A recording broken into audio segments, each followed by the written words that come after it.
हमारा लेखा लड़का माई के दरबार में कहता कि हे माई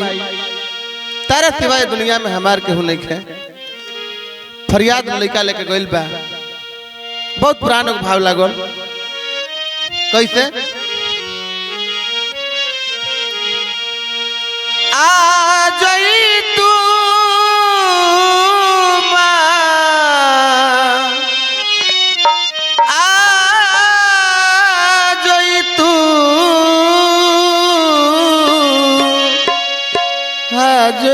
तू हे माँ आ जाई तू माई हो आ जाई तू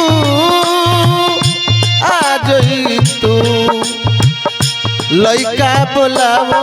ता तोहार ए माई आ जाई तू लइका बोलावो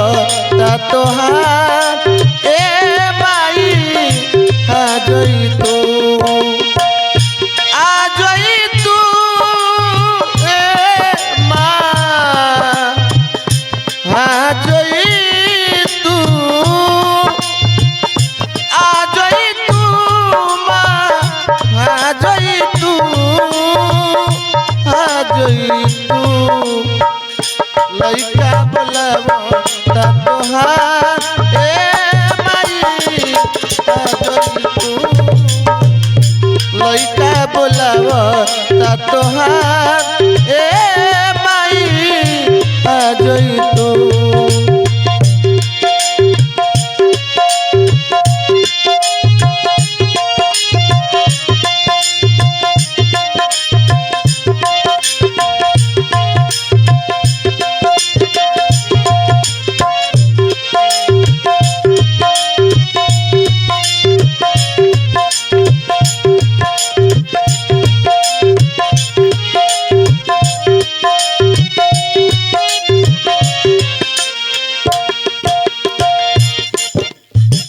हे माई तहरे दिया सब कुछ बा, आज गावत तो बानी तराउर इच्छा बा। हे माई राउर कृपा बा कि हमनी को कुछ कुछ गावे आ जाता। तहरे चरण के हाथ लागल बा। कैसे आस लागल बा रौरे चरण के तो भजन माई हो मन के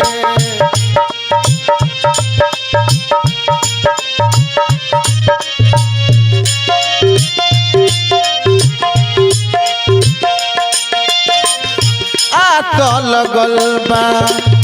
रौरे चरण के तो भजन लू माई हो मन के तो भजन लू माई हो मन के। यही तो कहे के पड़ता आ जाई तू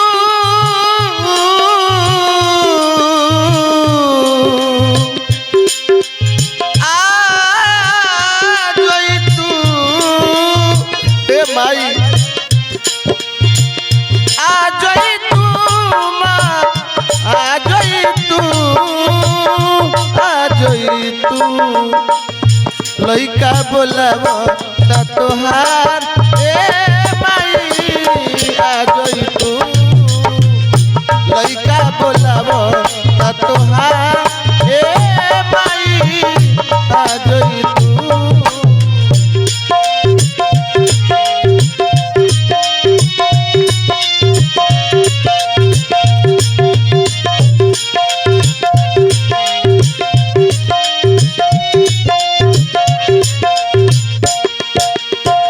और का आस लगल बा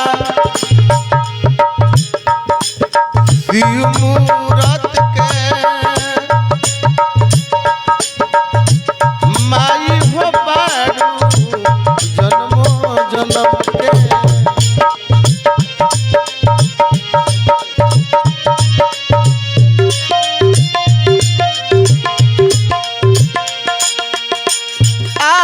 लगल बा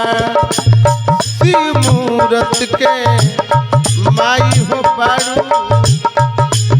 अरे जन्म जन्म के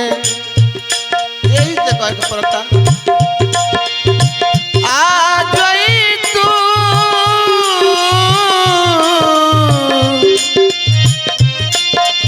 आ गई तू अरे हो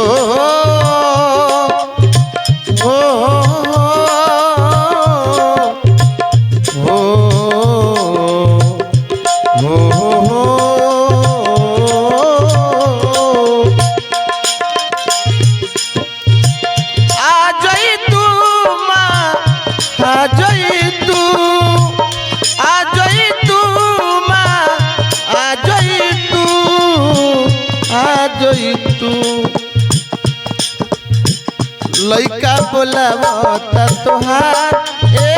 माई आ जई तू लइका बोलावता तोहार ए माई आ जई तू आ जई तू माँ आ जई तू आ जई तू लइका बोलावता तोहार ए माई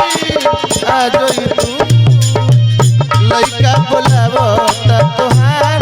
ए माई आ जई तू लइका बोलावता तोहार ए माई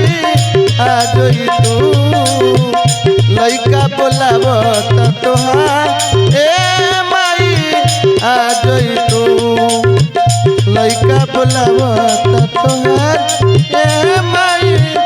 आ जई तू लइका बोलावता तोहार ए माई आ जई तू अरे लइका बोलावता तोहार हे माई हो आ जई तू आई रो सुनी प्यार दुलार दी।